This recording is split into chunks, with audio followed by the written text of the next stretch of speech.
Hello classmates. So ఒక normal టౌన్లో schooling finish చేసి ఇంటర్మీడియట్ ఒక హాస్టల్లో కంప్లీట్ చేశాక with so much of excitement what next అనే క్వశ్చన్తో ఉంటున్నప్పుడు మన జనరేషన్కి ఇంపాక్ట్ చేసిన మూవీ నన్ను కూడా ఇంపాక్ట్ చేసింది, happy days. So B Tech join అయ్యాను.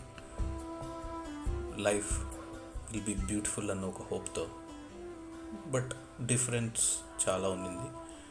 So friends, backlogs, gatherings, outings, project works, industrial tours అని చాలా ఎంజాయ్ చేస్తూ కింద పడుతూ లేస్తూ 4 years ఆఫ్ బీటెక్ని కంప్లీట్ చేసి బయటకు వచ్చాం. Next United states of Ameerpet. Brother చెప్పిన కోర్సా, లేకుంటే డాడ్ రిఫర్ చేసిన అంకుల్ కంపెనీలో జాబా, ఇలా సో మెనీ క్వశ్చన్స్ తోటి బయటకు వచ్చి నిలబడ్డాం.